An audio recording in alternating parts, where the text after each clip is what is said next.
Hi, I'm Lauren Edmunds. I'm the founder and owner of a school that supports children with learning delays. I'm hoping this space gives you something to think about. I want to talk about screen time, and I know so many people are, and I want to put my voice in here from a teacher's point of view and a school owner's point of view. It's not the teachers that are fighting against the screens. It's your children that are fighting against the screens. In my environment, I have seen full-blown screen addiction, and this manifests in completely zoned out children in classes because while they don't have their screens in front of them or in their hands, they're playing the game or they're watching the clips in their heads, and teachers are trying to get the kids out of their heads into real world. The other way that I see it manifesting in a classroom, a school environment, is children have quite a strong drive to get home. It's a drive towards the thing that's fueling their addiction. It's the same as an alcoholic or a drug addict. Their nervous system has a strong drive to go and get the thing that they crave.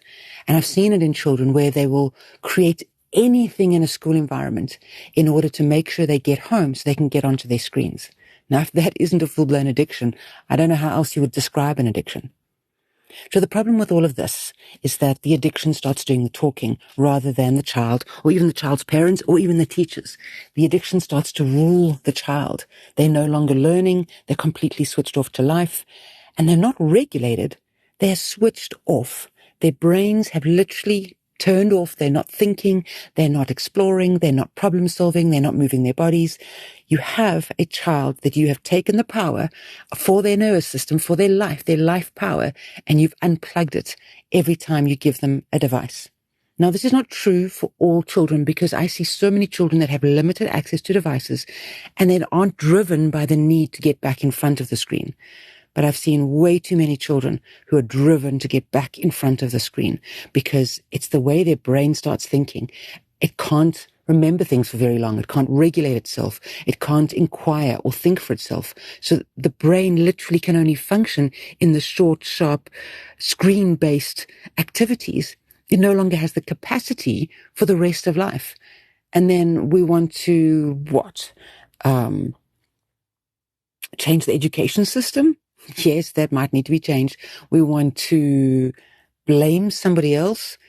I think the best way to help your child is not to blame anybody, but to take it on the chin for yourself and go, what can I do differently first? As a family, what can I do differently in my home for my child before I start looking externally for solutions? So we're a zero-tech school, a zero-screen school.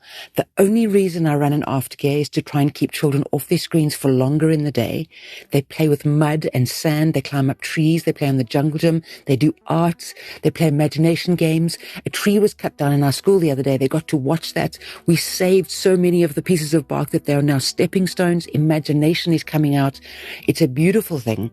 And we're doing all of this so that kids don't go home and go straight onto their screens. Now, full-time working parents have it even harder because they're not there to monitor it. They are busy, distracted by their work. They almost don't have time to try and entertain their children. Now, if we look back in the early 90s, 1980s, 1990s, children entertained themselves. I remember swimming and jumping on trampolines and playing French cricket and hide and seek and climbing trees and being bored. And I'm happy with that because my brain developed and I'm able to do what I am doing today. And I raise my kids in the same way. What are you doing with your kids? Are you putting them in front of screens? Are you shutting down their brains? Are you turning their life force off? Addiction is a real thing. And we must change. Before we start medicating our children and getting diagnoses for them, let's change how our families run, how our homes run, and what we think is important.